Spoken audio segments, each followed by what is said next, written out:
Hello everyone, I'm Bruffy1322 and this video serves as an update to the fastest Drug Wars DLC videos where I show you the best fully upgraded Drug Wars DLC cars in terms of lap time and top speed. For the information you need about the series, check those original videos, but otherwise let's see where the new Virtue and Eudora fall into that list.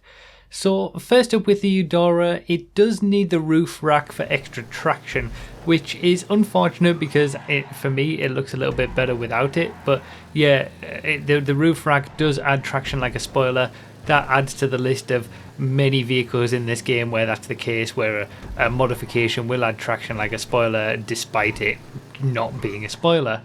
Not that that is going to really do much for the Eudora, especially when it comes to muscle class races. It's only 56th place for muscle class in terms of lap time. It does slightly better for top speed in 47th place, but either way, that 1 minute 17 lap time that it gets and its top speed of 109 miles per hour, which is exactly the same as the Lost Slam Van, these are not very quick lap times or top speeds, but I guess that's kind of what you were probably expecting with this car.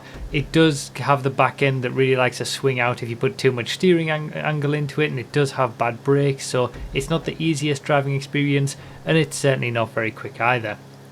Now when it comes to the Virtue, it's sort of your standard electric car fare because it's got a really bad top speed, as we'll see in a moment, decent grip, and monstrous acceleration. Now it's not quite on the level of the HSW Cyclone 2 in terms of acceleration, but it's not that far off honestly. It can't quite live up to the top supercars in terms of lap time just because it doesn't really have that top end going for it.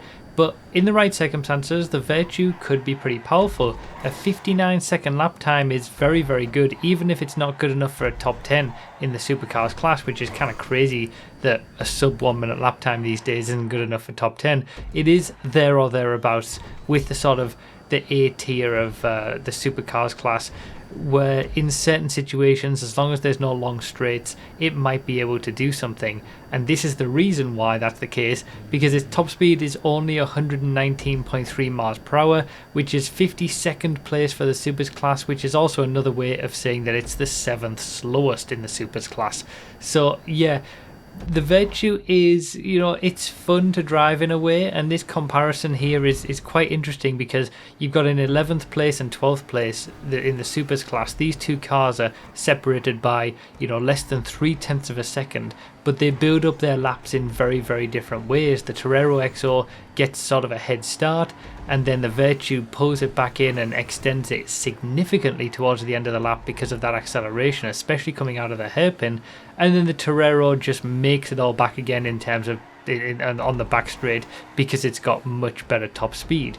And then we'll also see a top speed comparison between these two cars as well, just to really hammer home and showcase how slow the Virtue is for top speed in comparison to some of the supercars. 119 miles per hour is okay, it's kind of mid-level sport car top speed. It's just that, if there's any decent length of straight in a race, the Virtue is really going to struggle against cars around it, and that's ultimately why it didn't really make it into the top 10 for the supercars class. It actually has exactly the same top speed as the Cyclone 2, so essentially the Virtue ends up being a Cyclone 2 experience for people who don't have access to the Cyclone 2, which is people not on the expanded and enhanced versions of the game on PS5 and Series X. Now I'm talking about the non-HSW upgraded Cyclone 2. It's nowhere near the performance of the HSW Cyclone 2, but yeah, it's a very similar experience nevertheless. It's okay, it's not bad, it's worth getting for free by doing the last dose missions for the Drug Wars DLC. Don't spend money on it when you can get it for free. Just do those 5 missions, get it, and have a bit of fun with it because the acceleration is quite interesting, it's quite fun to drive. Just as a few quick FYIs as well right at the end, the camera on the Virtue is really, really far back, so I actually use close camera for these clips, whereas I normally use medium. And the active spoiler, unlike on the Torero, does actually work, and it gives exactly the same extra traction as another Ocelot supercar with an active spoiler, the XA21. So I wonder where they got the idea for that from. So yeah, it's fine, it's a competent car, it's the acceleration that really makes it what it is, but yeah, that top speed doesn't really help it.